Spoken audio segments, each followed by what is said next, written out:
Today we're going to be talking about Don't Worry Darling, the new movie that a lot of people are talking about. The movie currently has a 6.3 out of 10 on IMDb. It has like a 33% on Rotten Tomatoes, which is really bad. But I thought the movie was actually pretty good. Directed by Olivia Wilde, starring Florence Pugh, Harry Styles, and Chris Pine. The story is about a 1950s housewife living with her husband in a utopian experimental community, and she begins to worry that his glamorous company could be hiding disturbing secrets. This movie reminds me a lot of The Maze Runner because you have like this weird dystopian area where everything seems to be going perfect, but then you have that one character who has all these random flashbacks and they start to remember the past that they shouldn't. Kind of like Fight Club, in the early scenes of Fight Club when you start to see like flash images of Tyler Durden when the narrator's talking.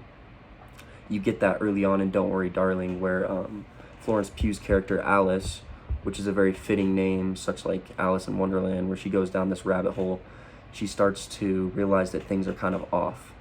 So in this dystopian paradise pretty much placed in the 50s, Alice and her husband Jack pretty much do the same thing every day. They wake up, Jack goes to work, she doesn't know what Jack does, but every husband in the area goes and does the same job. So it's pretty much like they're all working towards a common goal, but the wives are in the dark for it. They don't know what their husbands do, and the husbands aren't really allowed to talk to each other about what they do to kind of keep everything under wraps. But then Alice's character starts to see some weird shit, and she's like, everything doesn't seem really normal here. One day when they're doing this little get together to talk about Frank, who's played by Chris Pine, he's kind of like the leader of this group. You can kind of think of this movie like a cultish feel where like everybody's stuck in this rotating cycle, and at the head of it is Frank, this guy played by Chris Pine, and his wife Shelley, who's played by Gemma Chan. And while having this little get-together party, one of the side characters, Margaret, played by Kiki Lane, she starts to go crazy. She yells at Frank from the back of the crowd, and she says, "Nothing's right here, like something's going on." And then Frank plays it off, he laughs it off, and he's like, oh, well, she's kind of off her meds, she's not feeling too well. But then Alice starts to notice that nobody really believes Margaret, but Alice starts to see the same things Margaret does. And then one day Margaret calls her and says, "Alice, I need your help, like nothing's right here. I know you see what's going on." And after this call, Margaret ends up killing herself. And all while this is happening, Jack is getting promoted by Frank, he's living his best life, and Alice is starting to fall down this rabbit hole, and she starts to go crazy pretty much. And everybody in the town thinks she's going crazy, just like Margaret. Because the town doesn't think Margaret killed herself. The town thinks Margaret just went crazy, she's at the hospital getting taken care of. But in reality, Alice saw her kill herself. And she tries to tell everybody this, nobody believes her. So one night after Jack gets his promotion from Frank, they all go over to Jack and Alice's house for a nice little cup of tea, little dinner thing. And while Alice is in the kitchen, Frank comes up to her when nobody else is around, and he says, "You almost got me. If you would have just gone a little further, you might have been able to expose everything." And I think here's a great challenge, and I need a challenge because no one has challenged me thus far. And then you kind of start to see the real dark side of Frank. And then while at the dinner table, Alice starts going off on a tangent, and she's like, "Frank's lying to everybody. They're not telling you the truth. They're hiding stuff," and nobody believes her. So then Jack, risking his promotion, sends Alice away to get help. While Alice is away getting help, she starts to see more visions and more visions of the true reality. Because this world is pretty much all in kind of like a matrix. None of it's really real, but it's perceived as real to the people inside of the town. Alice comes back, and then she starts to see visions of her real reality, and that's where the movie I think takes the best turn, because I think it kind of separates itself from other movies such as this in this specific scene. Alice realizes that this whole world that she's in is fake, and the person controlling it is Frank, but all of the husbands are working for Frank. So you can kind of think of all the husbands as like ultimate discord mods. So in real life, their wives want to leave them. Their wives are pretty much hating them in real life.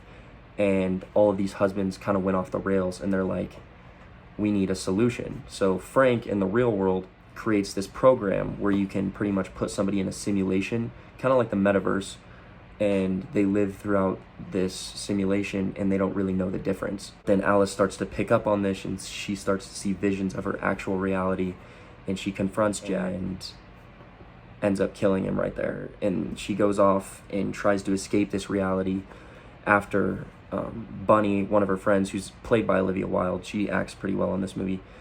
Bunny says, I've already known this, like this reality is completely fake, but it's better than the reality that I have to go back to, because in this reality, Bunny has 2 kids.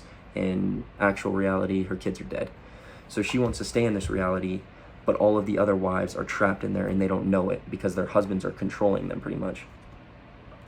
And every day that their husbands supposedly go to work, they actually go back to the real world, the real reality, and kind of unplug from the machine. But the wives are constantly in the machine. They never escape it. Alice starts to see this toll that's being put on everybody, and she tries to escape this reality. She goes back up to where she was before, when she got sent back into the mental hospital originally. She goes to the Silver Dome where all the husbands supposedly work, and this is pretty much like an access point to escape the reality. And then the ending kind of sucks because she gets in this long car chase, you know, you think the action's gonna build up, and then she touches like this glass panel, and then she pretty much just wakes up in reality, and then the movie's over. So I mean, the ending kind of sucked, but honestly I like it that way because I like the simplistic story of just the 2 separate worlds. And I think if it would have continued with Alice in the real world and her like escaping all these people hunting her down now, I think it would have taken away from the story. But I think it sets up a good possibility for a sequel to this movie. I doubt that there will be a sequel with how bad the reviews have been, but I honestly really liked it. I mean, it has a really good Maze Runner feeling, a good Alice in Wonderland feeling, where you see this rabbit hole start to unfold, and while they're all being controlled by this like Matrix type system. I think the movie does a good job of incorporating all of these ideas, but the movie would be much better if you take Harry Styles out. Take that fucker out. He does not need to be acting. Nobody wants to see Harry Styles fucking act. He's horrible. Actually horrendous. Like everybody else in this world has this American accent, and obviously Harry Styles isn't a good enough actor to change his voice for a movie, so he still has his fucking British accent. And they explain this in the movie by saying Jack picked to be from Britain in this world, but nobody else did, which is odd, which is just a cop-out for him being a horrible fucking actor and him fucking the director throughout the movie. I think the controversy is what makes this movie get such bad reviews, but honestly, I really loved it, and I think a lot of people will too. But yeah, that's my review on the movie. If you guys want to know more thoughts of it, or maybe like a more detailed explanation of what happens, I didn't want to make the video too long because I know the movie just came out and I didn't really want to spoil it too much for everybody, even though the video is pretty much a spoiler entirely. But hopefully you guys liked it, and I will see you next time. Peace.